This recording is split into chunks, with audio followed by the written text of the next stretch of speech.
యేసుక్రీస్తు ప్రభువారి ప్రశస్తమైన నామములో మీ అందరికీ శుభాలు. చిన్న ప్రార్థన చేసుకుని దేవుని మాటలు ధ్యానించుకుందాం. పరిశుద్ధ ప్రేమ కలిగిన తండ్రి, నీకు స్తోత్రాలు. మరొకసారి నీ పాద సన్నిధికి వస్తున్నాం ప్రవ్వా. నీ నామాన్ని బట్టి నీకు మహిమను ఘనతను చెల్లిస్తున్నాము. మా ఆశ్రయదుర్గమైన దేవుడో కనుక స్తోత్రాలు. నీ వాక్యాన్ని మేము ధ్యానిస్తుండగా సూటిగా తేటగా మాతో మాట్లాడండి, మమ్మల్ని బలపరచండి. నన్ను నీ సిలువ చాటును మరుగుపరిచి నోటి బురగా వాడుకోనండి. యేసు నామమున ప్రార్థిస్తున్నాము తండ్రి, ఆమేన్. రాత్రికాల సమయంలో దేవుని వాక్యం నుండి మన దేవుడు ప్రార్థనకు జవాబిచ్చేవాడు, ప్రార్థన ఆలకించేవాడు అనే అంశాన్ని గురించి మాట్లాడాలని ఆశిస్తున్నాను. చూడండి, కమ్యూనికేషన్ అనేది ఎప్పుడు టూ వే ఉంటేనే ఆ కమ్యూనికేషన్ మీనింగ్ఫుల్ కమ్యూనికేషన్గా ఉంటుంది. కొంతమంది స్నేహితులు ఉంటారు, ఎంతసేపు ఒక సైడ్ నుంచి వీళ్ళు మెసేజ్లు పంపించాలి, కాల్స్ చేయాలి, కానీ అటువైపు నుంచి ఎలాంటి ఇనిషియేటివ్ ఉండదు. కొన్ని రోజుల తర్వాత అనిపిస్తుంది ఇటువైపు వారికి, ఇంకెన్నిసార్లు ప్రేమ చూపిస్తాం, ఇంకెన్నిసార్లు మాట్లాడతాం, ఇంకెన్నిసార్లు మేము ఇనిషియేటివ్ తీసుకుంటాము. రెండు వైపుల నుండి ఒక స్నేహము, కమ్యూనికేషన్ అనేది టూ వే ఉంటే బాగుంటుంది కదా అని బహుశా డిసప్పాయింట్ అయ్యి ఇటువైపు నుండి కమ్యూనికేట్ చేసేవారు బహుశా ఆపేస్తారేమో. మన దేవుడు ఎంత గొప్ప దేవుడు అంటే, నాకు మొరపెట్టుము నేను నీకు ఉత్తరం ఇస్తాను అని వాగ్దానం చేసి మనం ఎప్పుడు మొరపెడతామా అని ఎదురు చూస్తూ ఉంటారు. మన యొక్క small prayers, short prayers, long prayers, అన్ని రకాల ప్రార్థనలు వింటాడు. అన్ని పరిస్థితుల్లో మనం చేసే ప్రార్థనలు వింటాడు. నువ్వు విసుగుదలతో ప్రార్థన చేసినా, ఏడ్చుకుంటూ ప్రార్థన చేసినా, సంతోషంతో ప్రార్థన చేసినా, హడావిడిగా ప్రార్థన చేసినా, కొన్నిసార్లు చూడండి ప్రార్థన చేసి వెయిట్ చేయడం కోసం ఎక్కువ సమయం కూడా ఉండదు.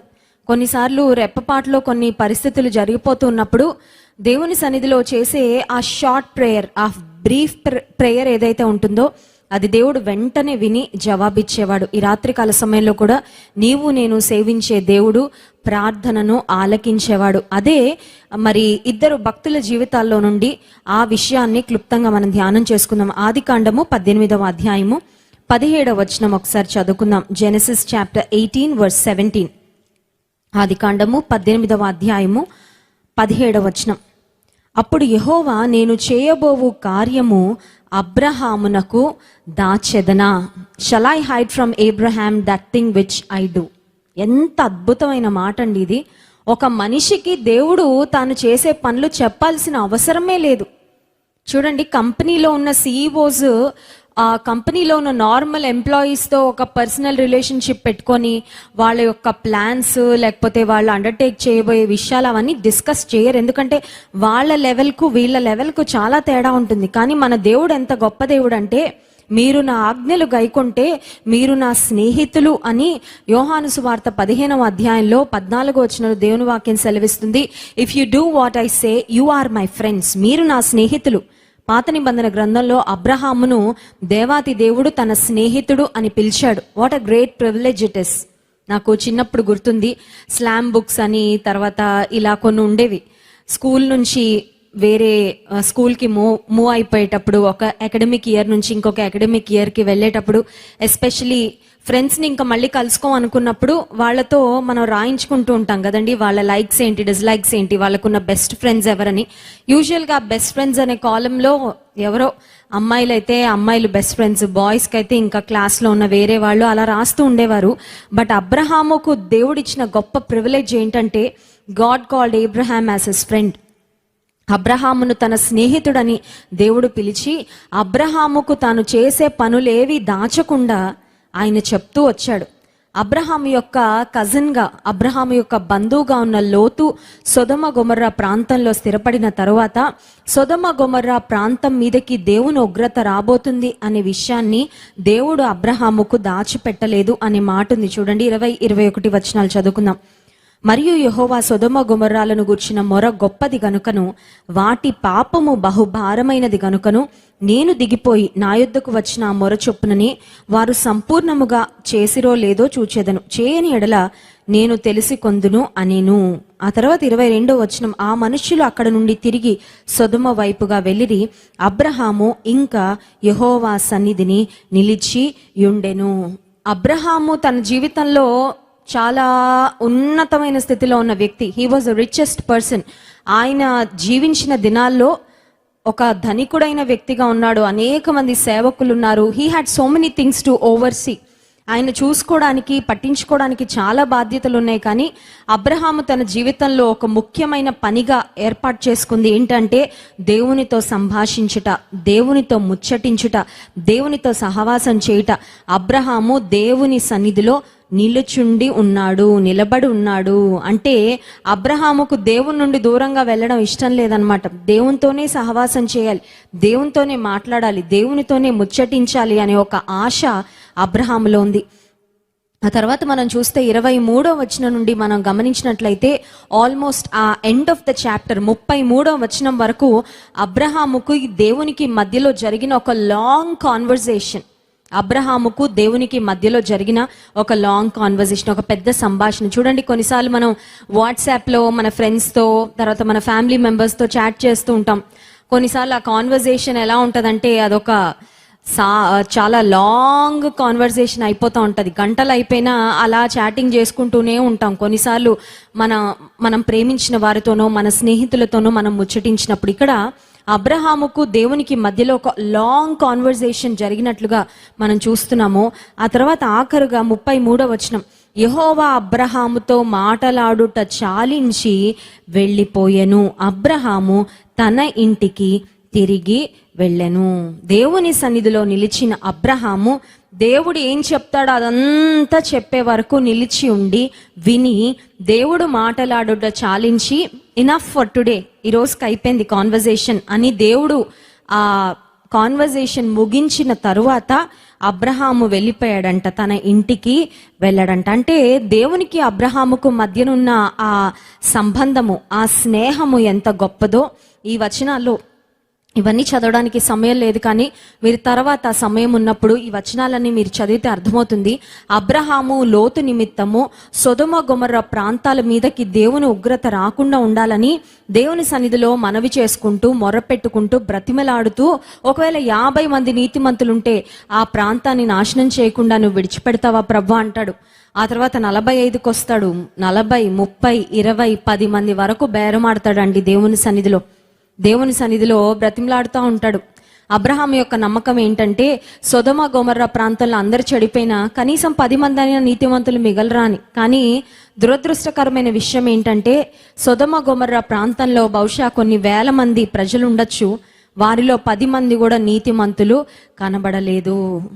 నేటి ప్రపంచంలో కూడా మనం గమనిస్తున్నట్లయితే బహుశా అక్రమం చేసేవారు అనేక మంది ఉండొచ్చు, దేవుని ప్రజలు కొంతమందే ఉండొచ్చు. కానీ నీవు రక్షణ పొందితే, నీవు దేవుని యందు విశ్వాసం ఉంచితే దేవుడు రాబోయే ఉగ్రత నుండి నిన్ను తప్పిస్తాడు అనడానికి లోతు కుటుంబాన్ని దేవుడు స్పేర్ చేసిన విధానమే ఒక గొప్ప సాదృశ్యంగా మనకు కనబడుతుంది.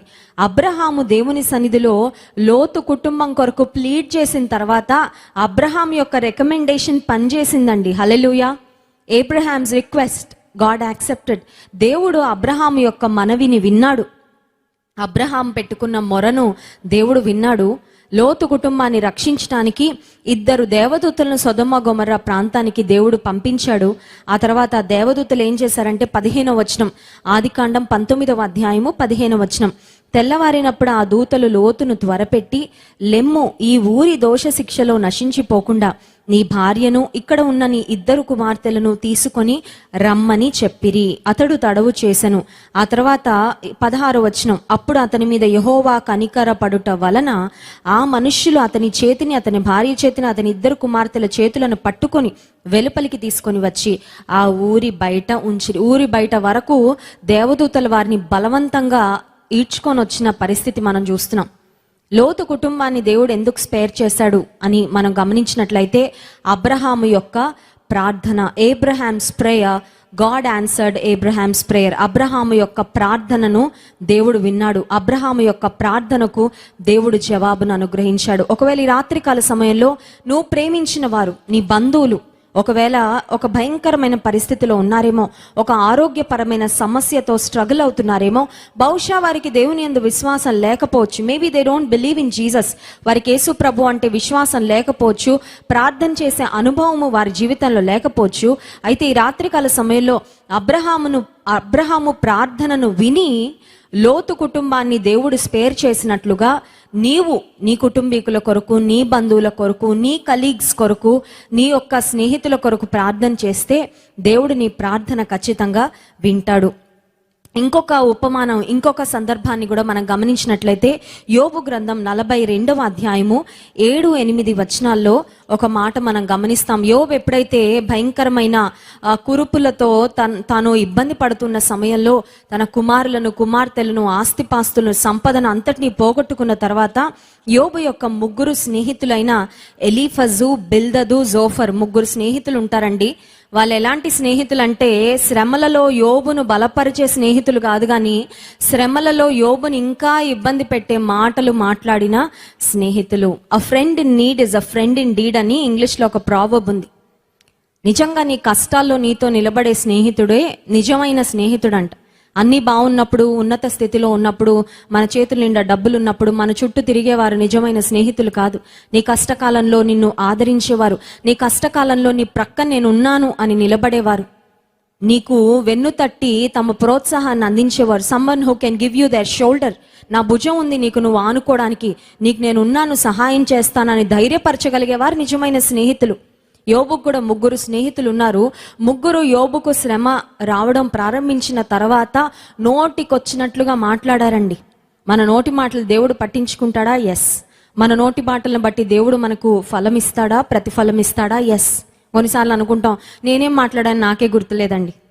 చూడండి, కొంతమంది నోటికి వచ్చినట్టు మాట్లాడతారు, ఆ తర్వాత పిలిచి మీరు ఇలా మాట్లాడారని తెలిసిందంటే అవునా నేను మర్చిపోయాను అంటారు. That is one easy way of escaping కదండి. కొంతమంది నోటికి వచ్చినట్టు మాట్లాడి తప్పించుకోవడానికి వారు ఏర్పరచుకునే మార్గం ఏంటంటే నాకు జ్ఞాపకం లేదు నేనేం మాట్లాడాను. మనం మాట్లాడే మాటలు ఒకవేళ మన జ్ఞాపకం ఉండవేమో కానీ దేవుడు అన్ని జ్ఞాపకం పెట్టుకుంటాడు. దేవుని దగ్గర అన్ని రికార్డ్ అవుతున్నాయి. నువ్వు ద్వేషంతో మాట్లాడుతున్నావో, అసూయతో మాట్లాడుతున్నావో, కోపంతో మాట్లాడుతున్నావో, ఒకరి యొక్క క్యారెక్టర్ను అసాసినేట్ చేయాలని మాట్లాడుతున్నావో, నీ అభిప్రాయాలను ఒకవేళ నిజమైన వాటిగా నువ్వు పొట్రే చేయాలని మాట్లాడుతున్నావో, మాటలన్నింటినీ దేవుడు గమనిస్తూనే ఉంటాడు. యోబు యొక్క స్నేహితులు నోటికొచ్చినట్టు మాట్లాడారంటండి. నోటికొచ్చినట్టు మాట్లాడినప్పుడు ఏ విధంగా సొదొమ గొమొర్రా ప్రాంతం మీదకి దేవుని కోపం, దేవుని ఉగ్రత వచ్చిందో యోబు స్నేహితుల మీదకి కూడా దేవుని కోపం వచ్చినట్లుగా మనం గమనిస్తాం. యోబు గ్రంథం 42వ అధ్యాయము 7వ వచనం. యెహోవా యోబుతో ఆ మాటలు పలికిన తరువాత ఆయన తేమానీయుడైన ఎలీఫజుతో ఇలాగ సెలవిచ్చెను, నా సేవకుడైన యోబు పలికినట్లు మీరు నన్ను గూర్చి యుక్తమైనది పలుకలేదు గనుక నా కోపము నీ మీదను నీ 2 స్నేహితుల మీదను మండుచున్నది. నిన్నటి దినాన జాన్ వెస్లీ గారు వాక్యాన్ని అందిస్తూ దావీదు భక్తుడు చేసిన ఒక అమూల్యమైన ప్రార్థనను గురించి చెప్పారు. నా నోటి మాటలు, నా హృదయ ధ్యానము నీ దృష్టికి అంగీకార యోగ్యములు అవునుగాక. నోటి మాటలు ముఖ్యం, హృదయ ధ్యానం కూడా ముఖ్యం. ఎందుకంటే కొన్నిసార్లు నోటి మాటలు బాగున్నా హృదయ ధ్యానం బాగాలేకపోతే ఆ లోపలున్న రాంగ్ మైండ్, లోపలున్న రాంగ్ థింకింగ్ మళ్ళీ రాంగ్ వర్డ్స్ కింద కన్వర్ట్ అయ్యి బయటకు వస్తుందండి. హృదయం నిండిన దాన్ని బట్టి నోరు మాట్లాడును. అందుకని విశ్వాస జీవితంలో ప్రతిరోజు ఈ ప్రార్థన చేసుకోవాలి. నా నోటి మాటలు, నా హృదయ ధ్యానము నీ దృష్టికి అంగీకార యోగ్యములు అవునుగాక. ఎందుకంటే కొన్నిసార్లు నా మాటలు అవుట్ ఆఫ్ కంట్రోల్ అయిపోతాయేమో ప్రభా, నా మాటలు ఇతరులను గాయపరిచేవిగా ఉన్నాయేమో, నా మాటలు ఒకవేళ జడ్జ్మెంటల్గా ఉన్నాయేమో, నా మాటలు ఇతరులను విశ్వాసంలో ఉండి బలహీనపరిచేవిగా ఉన్నాయేమో, నాకు సహాయం చేయని. ఇక్కడ యోబు యొక్క స్నేహితులు దేవుని గూర్చి యుక్తమైనవి పలుకలేదు కనుక దేవుని కోపము ఆ స్నేహితుల మీద మండింది అనే మాట చూస్తున్నాం. మరి సొల్యూషన్ ఏంటి? ఇప్పుడు దేవుని కోపం యోబు స్నేహితుల మీద మండింది. ఇప్పుడు దానికి పరిష్కారం ఏంటి? దేవుని కోపం చల్లారాలంటే ఏం జరగాలంటే దేవుడే చెప్పారు సొల్యూషన్. చూడండి 8వ వచనం. కాబట్టి 7 ఎడ్లను 7 పొట్టేళ్లను మీరు తీసుకొని నా సేవకుడైన యోబునొద్దకు పోయి మీ నిమిత్తము దహన బలి అర్పింపవలెను. అప్పుడు నా సేవకుడైన యోబు మీ నిమిత్తము ప్రార్థన చేయును. మీ అవివేకమును బట్టి మిమ్మును శిక్షింపకయుండునట్లు నేను అతనిని మాత్రము అంగీకరించదను. ఏలయనగా నా సేవకుడైన యోబు పలికినట్లు మీరు నన్ను గూర్చి యుక్తమైనది పలకలేదు. దేవుడు చెప్తున్న మాట, యోబు దగ్గరికి వెళ్ళి యోబుతో ప్రార్థన చేయించుకోండి. మీ నిమిత్తము యోబు ప్రార్థన చేస్తే యోబు మీ నిమిత్తము చేసిన ప్రార్థనను నేను అంగీకరిస్తాను అనే మాట దేవుడు చెప్పాడు. నిజమే, ఎవరు పడితే వాళ్ళు ప్రార్థన చేస్తే దేవుడు వింటాడా? వింటాడు, కానీ అందరి ప్రార్థనలకు జవాబు రాదు. ఎందుకంటే మీ పాపములు దేవునికి మీకు మధ్యలో అడ్డుగోడగా ఉన్నాయని దేవుని వాక్యం సెలవిస్తుంది యెషయా గ్రంథంలో. మరి ఎవరి ప్రార్థనలకు జవాబు వస్తాయంటే, నీతిమంతుని ప్రార్థన మనఃపూర్వకమైనదై బహుబలము గలదై యుండును. కొంతమంది అనుకుంటారండి, నా కోసం నేను ప్రార్థన చేసుకుంటే చాలు, నాకు ఎవ్వరి ప్రార్థన సహకారం అవసరం లేదు. ఈ రోజుల్లో కొంతమంది బయలుదేరారు. వారు ఏం చెప్తున్నారంటే, మీకు ఎవరు ప్రార్థన చేయక్కర్లేదు, మీ గురించి మాత్రం మీరు చేసుకోండి సరిపోద్ది. ఏ తోటి విశ్వాసి ప్రార్థన అక్కర్లేదు, తల్లి ప్రార్థన అక్కర్లేదు, తండ్రి ప్రార్థన అక్కర్లేదు, దైవజనుల ప్రార్థన అక్కర్లేదు, ఎవ్వరి ప్రార్థన సహకారం మీకు అక్కర్లేదు, మీరు ఒక్కరే చేసుకోండి సరిపోద్దని. కానీ దేవుని వాక్యం సెలవిస్తుంది ఏమనంటే, విశ్వాస సహితమైన ప్రార్థన రోగిని స్వస్థపరచునని. ఇక్కడ యోబు స్నేహితులకు దేవుడు చెప్పిన మాట, మీరు వెళ్ళి యోబు దగ్గర యోబును అడిగితే, యోబు మీ నిమిత్తం ప్రార్థన చేస్తే అప్పుడు యోబు మీ నిమిత్తం చేసిన ప్రార్థన నేను అంగీకరిస్తాను. నిజమే, మన కొరకు మనం చేసుకునే ప్రార్థనలే కాదు, దేవుని వాక్యం సెలవిస్తుంది, మీ పట్టణం కొరకు ప్రార్థన చేయండి, మీ దేశం కొరకు ప్రార్థన చేయండి, మీ అధికారుల కొరకు ప్రార్థన చేయండి, రాజుల కొరకు ప్రార్థన చేయండి, మీ కుటుంబం కొరకు ప్రార్థన చేసుకోవాలి, దైవజనుల కొరకు ప్రార్థన చేసుకోవాలి. అంత మాత్రమే కాదు, మనం కూడా ఇతరుల యొక్క ప్రార్థన సహకారాన్ని తీసుకోవడం మంచిది. అది వాక్యానుసారమే. That is not, definitely not against the scriptures. దేవునిలో ఉన్నవారు, దేవునితో సహవాసం చేసేవారు, దేవునితో నడిచేవారు ఒకవేళ నీ కొరకు ప్రార్థన చేస్తే వారి ప్రార్థన దేవుడు ఖచ్చితంగా అంగీకరిస్తాడు. ఇక్కడ మనం చూస్తుంటే దేవుని వాక్యంలో 10వ వచనం, మరియు యోబు తన స్నేహితుల నిమిత్తము ప్రార్థన చేసినప్పుడు యెహోవా అతని క్షేమస్థితిని మరలా అతనికి దయచేసెను, మరియు యోబునకు పూర్వము కలిగిన దానికంటే 2 అంతలు అధికముగా యెహోవా అతనికి దయచేసాను. యోబు స్నేహితులు రాగానే యోబు అనుకోలేదు, ఇప్పుడు నా టర్న్, మీ మీద రివెంజ్ తీర్చుకోవడానికి, మీ మీద నా కోపాన్ని చూపించడానికి, మీరు నా కష్టకాలంలో నోటికొచ్చినట్టు మాట్లాడి నన్ను ఇబ్బంది పెట్టారు కాబట్టి now it's my turn to take revenge అని యోబు మాట్లాడలేదండి. దేవుని బిడ్డలు క్షమాపణ గుణాన్ని కలిగిన వారు, శత్రువుల్ని ప్రేమించేవారు, తమను ఇబ్బంది పెట్టిన వారిని ప్రేమించేవారు, వారికి సహాయం చేసేవారు. ఇక్కడ యోబు కూడా తన స్నేహితుల నిమిత్తము ప్రార్థన చేశాడు అనే మాట వాక్యంలో చూస్తున్నాం. ఈ రాత్రికాల సమయంలో ఒకవేళ మీ స్నేహితులు, మీ కుటుంబీకులు, మీ బంధువులు ఒకవేళ వారు ఇంకా రక్షణ పొందకుండా హాస్పిటలైజ్ అయి ఉన్నారేమో, ఒకవేళ ఐసీయూలో ఉన్నారేమో, వెంటిలేటర్ మీద ఉన్నారేమో, నేనేం చేయగలను? What can I do for them? నువ్వు ఒకటి చేయగలవు, అదేంటంటే వారి కొరకు ప్రార్థన చేయగలవు. దేవుని సన్నిధిలో నువ్వు యథార్థంగా నడుచుకుంటూ, దేవుని సన్నిధిలో నీ ప్రతి పాపాన్ని, ప్రతి తప్పిదాన్ని ఒప్పుకొని, దేవునికి నీకు మధ్యలో ఏ ఆబ్స్ట్రక్షన్ లేకుండా చూసుకుంటూ దేవుని సన్నిధిలో నువ్వు ప్రార్థన చేస్తే దేవుడు ఖచ్చితంగా ఆయన చిత్తానుసారముగా నీ ప్రార్థనకు జవాబిస్తాడు. హల్లెలూయా. ఈ రాత్రికాల సమయంలో ఈ విషయాన్ని నమ్ము. అబ్రహాము లోతు కొరకు చేసిన ప్రార్థన, లోతు కొరకు పెట్టుకున్న మనవిని, మొరను, అప్లికేషన్ను దేవుడు విన్నాడండి. నేను చేయు దానిని అబ్రహాముకు దాచెదనా అని అన్నాడు దేవుడు. నిజమే, నీ జీవితంలో ఒకవేళ ఏదైనా కీడు రాబోతుంటే దేవుడు నీకు ముందుగానే తెలియజేస్తాడు. నువ్వు దేవునితో స్నేహమును, సహవాసమును చేసే వ్యక్తివైతే. యోబు జీవితంలో కూడా తానే కష్టంలో ఉన్నాడు, తానే నష్టంలో ఉన్నాడు, తానే ఇబ్బందిలో ఉన్నాడు. కానీ స్నేహితులు వచ్చి మా కొరకు ప్రార్థన చేయమని అడిగితే జోబ్ హ్యాజంట్ డినైడ్. యోబు వెళ్ళిపోండి అనలేదు, తృణీకరించలేదు. యోబు తన స్నేహితుల కొరకు ప్రార్థన చేయుట ద్వారా యోబుకు 2 అంతల ఆశీర్వాదాన్ని దేవుడిచ్చాడంట. హల్లెలూయా. కొన్నిసార్లు మనం అనుకుంటాం, నా గురించి నా ప్రార్థన చేసుకోవడానికి టైం లేదు, ఇంకా అందరి గురించి ఎక్కడ ప్రార్థన చేస్తానండి అని.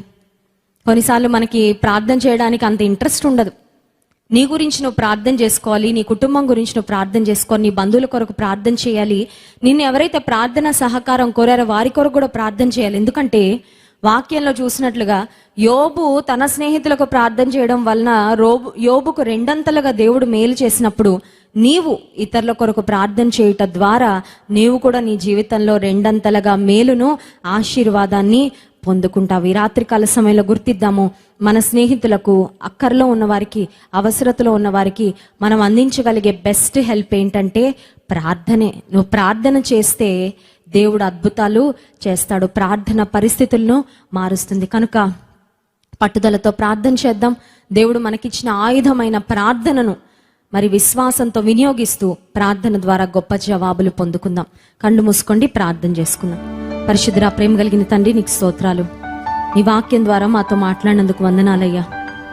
లోతు కుటుంబం మీదకి రాబోతున్న గొప్ప ఉగ్రతను అబ్రహాము చేసిన ప్రార్థన ద్వారా నువ్వు తప్పించావు. నిజమేనయ్యా, ప్రార్థన రాబోయే కీడుల నుండి మమ్మల్ని తప్పిస్తుంది. కీడు జరిగిన తర్వాత, డ్యామేజ్ అయిపోయిన తర్వాత ప్రార్థన చేయడం కాదు, కానీ ప్రమాదం పొంచి ఉందని తెలియగానే ప్రమాద గంటికలు, వార్నింగ్ బెల్స్ మ్రోగుతుండగానే నీ ప్రజలుగా మేము బలమైన ప్రార్థన చేయనట్లుగా ప్రార్థన ఆత్మతో మమ్మల్ని నింపండి అయ్యా. నీ సన్నిధిలో గోచాడే అనుభవాన్ని మాకు నేర్పించండి ప్రభువా. బహుగా ప్రార్థన చేసే వారముగా మమ్మల్ని అందరినీ నీవు సిద్ధపరచండి. యోబు ప్రార్థనకు ఏ విధంగా జవాబిచ్చావో, అబ్రహాము ప్రార్థనను ఎలా విన్నావో ప్రభువా, మా ప్రార్థనకు కూడా అట్టి విధంగా నీవు జవాబులు దయచేసి మా ప్రార్థనను ఆలకించావని గొప్ప ఆనందము, గొప్ప సంతోషము మా జీవితాల్లో కలుగ చేయమని వేడుకుంటూ యేసు నామమున ప్రార్థిస్తున్నాం తండ్రి. ఆమేన్.